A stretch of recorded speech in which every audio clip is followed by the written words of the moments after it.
আপনি একটি নতুন ব্যবসা শুরু করার স্বপ্ন দেখেছেন, কিন্তু বুঝতে পারছেন না কিভাবে শুরু করবেন, তাই তো? তাহলে আজকের এই ভিডিওটি আপনার জন্য। আজকের এই ভিডিওটি দেখার পর ব্যবসা সম্পর্কে একটা সঠিক ধারণা পাবেন। ধাপে ধাপে অনুসরণ করতে পারলে সফল ব্যবসায়ী হয়ে উঠতে পারবেন ইনশাআল্লাহ। প্রিয় দর্শক মন্ডলী, মূল ভিডিওতে যাওয়ার পূর্বে একটু নিজেকে প্রশ্ন করি, ব্যবসা কেন করব? আমি আপনাদের প্রশ্ন করছি, ব্যবসা কেন করবেন? এর সহজ উত্তর এটাই হবে, উপার্জনের সর্বশ্রেষ্ঠ মাধ্যম হলো ব্যবসা। সর্বোত্তম মাধ্যম কি? ব্যবসা। এছাড়া ব্যবসার গুরুত্ব অনেক বেশি। পবিত্র কোরআন ও হাদিসে ব্যবসার কথা এসেছে। ব্যবসার উপার্জনে বরকত রয়েছে যদি সেটা হালাল পথে হয়ে থাকে। সৎ পথে ব্যবসা করলে এক ধারে যেমন নেকি অর্জন করা যাবে, অন্য ধারে রিজিক অর্জন করা যাবে। ব্যবসার মতো হালাল উপার্জনের মাধ্যম আর অন্য কিছু হতে পারে না। পবিত্র কোরআনে আল্লাহ রাব্বুল আলামিন বলেন, আল্লাহ বেচাকেনাকে হালাল করেছেন আর সুদকে হারাম করেছেন। প্রাণপ্রিয় নবী সাল্লাল্লাহু আলাইহি ওয়াসাল্লাম বলেছেন, সত্যবাদী ও বিশ্বস্ত ব্যবসায়ী কিয়ামতের দিন নবী, শহীদ ও সৎ ব্যক্তিদের সঙ্গে থাকবে।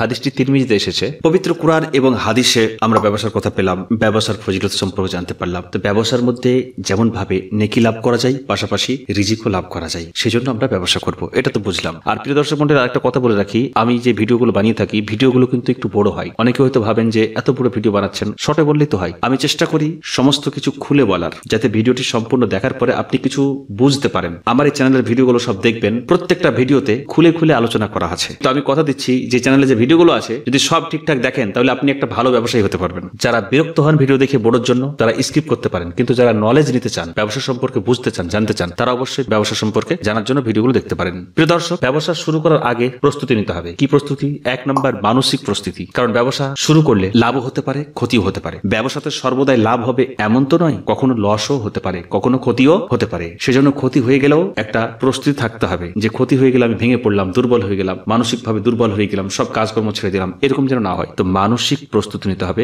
একদম স্ট্রং ভাবে কাজ করতে হবে, এটা মাথায় রাখতে হবে। 2 নম্বর, ব্যবসা সম্পর্কে আগ্রহ। ব্যবসা সম্পর্কে আগ্রহ থাকতে হবে, মানে আমি যে ব্যবসাটা করব আগ্রহ থাকতে হবে, আমার মন থাকতে হবে। আমাকে বাড়ি থেকে বললো বসে আছিস, একটা ব্যবসা কর, আমি লেগে গেলাম, এরকম নয়। জোর করে আমাকে ব্যবসা নামিয়ে দিল, কোনো আগ্রহ নাই, এটা নয়। 3 নম্বর, ব্যবসা সম্পর্কে জ্ঞান। মানে ব্যবসাটা কি, ব্যবসা কি জিনিস, ব্যবসাতে কতটা পরিমাণ লাভ করতে হবে, ব্যবসাতে কোন বিষয়গুলো লক্ষ্য রাখতে হবে, কাস্টমার কিভাবে ধরে রাখতে হবে, ইত্যাদি যে ব্যবসা সম্পর্কে জ্ঞান, সেগুলো কিন্তু অর্জন করতে হবে। আমাদের চ্যানেলে এরকম অনেক ভিডিও আছে, সেখান থেকে আপনি জ্ঞানগুলো নিতে পারেন, বা ব্যবসায়ীদের কাছে ঘুরে ঘুরে জ্ঞান সংগ্রহ করতে পারেন। প্রিয় দর্শক, তারপরে এইসব কিছু যখন হলো, তখন ব্যবসা শুরু করার জন্য কিছু পুঁজি লাগবে, তাই না? তো ব্যবসার জন্য কিছু পুঁজি। এখন বলবেন পুঁজি ছাড়া কি ব্যবসা করা যায় না? হ্যাঁ, পুঁজি ছাড়াও ব্যবসা করা যায়। ওর ব্যাপারেও ভিডিও আছে আমাদের চ্যানেলে। কত যে ভিডিও আছে আমি কতবার বলবো, প্রত্যেকটা বিষয় যদি বলতে যাই তো ঘন্টার পর ঘন্টা কেটে যাবে। ভিডিওটি দেখার পরে মাঝে মাঝে ওই ভিডিওগুলো দেখে নিতে পারেন। এবার আপনি ব্যবসা করার জন্য একদম পুরোপুরি প্রস্তুতি গ্রহণ করে ফেলেছেন, এবার আমি ব্যবসা করবই। তাহলে যখন আপনি সিদ্ধান্ত গ্রহণ করে ফেলেছেন, তাহলে আপনাকে এবার সঠিক ব্যবসা নির্বাচন করতে হবে। সঠিক ব্যবসা নির্বাচন কিভাবে করবেন?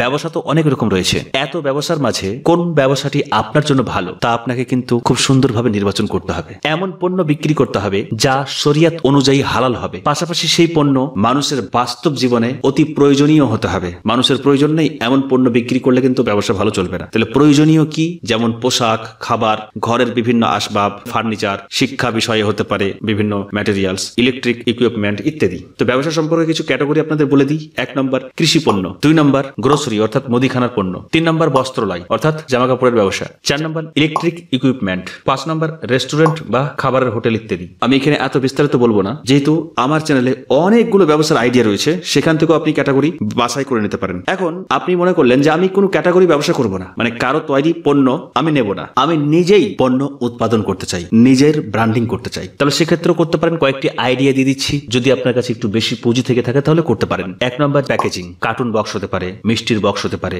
কাগজের ব্যাগ হতে পারে। এর সাথে সাথে অনুষ্ঠানে যে অন টাইম ইউজের জন্য গ্লাস, থালা, বাটি ইত্যাদি হয়ে থাকে, সেগুলো করতে পারেন, সেগুলোর চাহিদা আছে। নিজের ব্র্যান্ডের নামে এগুলো করতে পারেন। 2 নম্বর চা। খাঁটি চাকে সুন্দরভাবে প্রসেসিং করে আপনার ব্র্যান্ডের নামে প্যাকেট ছাপিয়ে আপনি সেগুলোর মার্কেটিং করে বিক্রি করতে পারেন। একবার যদি চলতে লাগে, ভালো প্রোডাক্ট দিতে পারেন, তাহলে আর অভাব হবে না, তাহলে ব্যবসা আশা করছি খুব ভালো চলবে। 3 নম্বর খাঁটি মধু। খাঁটি মধুর চাহিদা যুগ যুগ ছিল এবং যুগে যুগে থাকবে, কিয়ামত পর্যন্ত পর্যন্ত খাঁটি মধুর চাহিদা থাকবে। তো খাঁটি মধু সংগ্রহ করে আপনি ব্র্যান্ডিং করে সেল করতে পারেন। তারপরে মশলা সম্পর্কে খুব বিস্তারিত বলেছি একটা ভিডিওতে, যে কোনো মশলাকে আপনি প্যাকেট করতে পারেন। এছাড়া আপনার নিজের সুন্দর একটা মশলা বানাতে পারেন, মিক্সিং মশলা। যারা ভালো রাঁধুনি, যারা বিভিন্ন অনুষ্ঠানে রান্না করে থাকে, তাদের কাছ থেকে পরামর্শ নিয়ে সুন্দর একটা ইউনিক মশলা বানাতে পারেন, বিভিন্ন ভাবে টেস্ট করতে পারেন, মানুষদেরকে দেখাতে পারেন। একটা ইউনিক মশলা যদি হয়ে যায় যে একটা মশলা সবজিতে দিলে সেই সবজির স্বাদ অনেক বেড়ে যাবে, এবার সেটা আপনার ব্র্যান্ডের নামে বিক্রি করতে পারেন। তো মশলার ব্যবসাটা আপনার নিজের ব্র্যান্ডের নামে করতে পারেন। 5 নম্বর, বিশুদ্ধ পানি ফিল্টার করে মিনারেল ওয়াটার বোতলে বিক্রি করতে পারেন, বা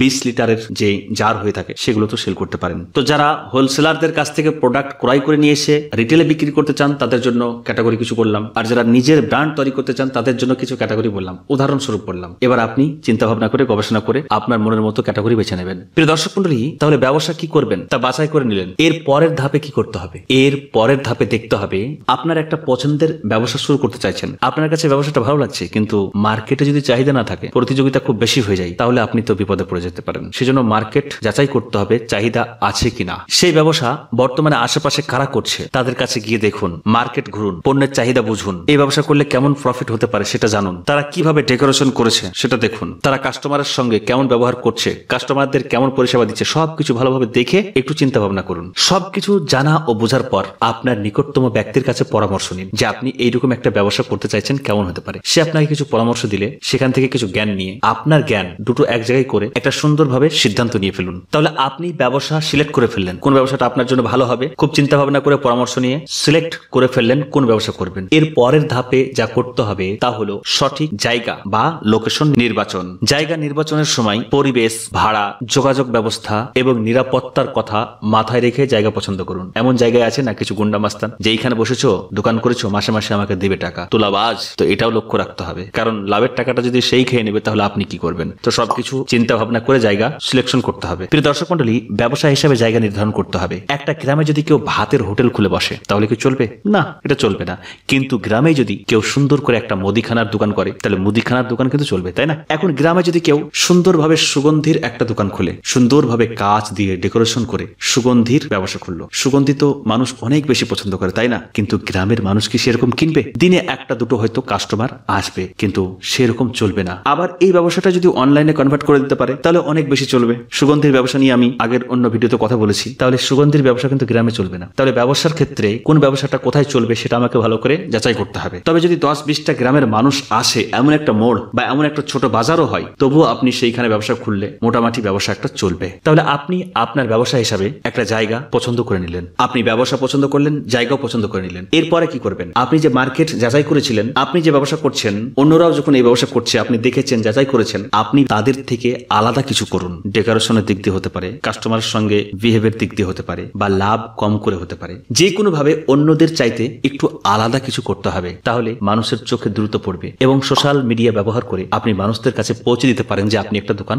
ওপেন করেছেন। কারণ সোশ্যাল মিডিয়ার পাওয়ার অনেক বেশি, যদি ঠিকঠাক ইউজ করা যায় তাহলে খুব অল্প সময়ে মানুষ জেনে যাবে আপনি এই দোকান করেছেন, এই ব্যবসা শুরু করেছেন। প্রিয় দর্শক মণ্ডলী, এবার বেশি বেশি গ্রাহক আকৃষ্ট করতে হবে এবং রেগুলার কাস্টমার বাড়াতে হবে। বিক্রি কিভাবে বাড়াবেন সেই বিষয়ে ভিডিও আছে, কোনটা বলি আর কোনটা রাখি। এবং প্রত্যেকটা বিষয় যদি আবার আলোচনা করতে যাই তাহলে ঘন্টার পর ঘন্টা চলে যাবে। তাই প্রত্যেকটা লিঙ্ক আমি ডিসক্রিপশনে দিয়ে দেবো। আর এখন পর্যন্ত যারা ভিডিও দেখছেন, চ্যানেলটি অবশ্যই সাবস্ক্রাইব করবেন। এই সমস্ত জিনিস অনেক টাকা খরচ করে জানতে হয়, আমি আপনাদেরকে ফ্রি দিচ্ছি। প্রিয় দর্শক মণ্ডলী, এবার কয়েকটি কথা শোনেন। ধোঁকা, মিথ্যা, অতিরিক্ত লাভের লোভে পড়ে নিজেকে ধ্বংসের দিকে ঠেলে দেবেন না। অল্প লাভে ভালো পণ্য গ্রাহকদের দেওয়ার চেষ্টা করুন, তাহলে আস্তে আস্তে আপনার ব্যবসা বড় হবে, ব্যবসায় উন্নতি আসবে এবং আপনার ব্যবসার যে লাভ তাতে অনেক বরকত থাকবে, ব্যবসায় বরকত আসবে। বাস ছোট্ট করে বুঝে রাখেন। কথা হবে পরবর্তী আরেকটি ভিডিওতে। সকলে ভালো থাকবেন। আসসালামু আলাইকুম।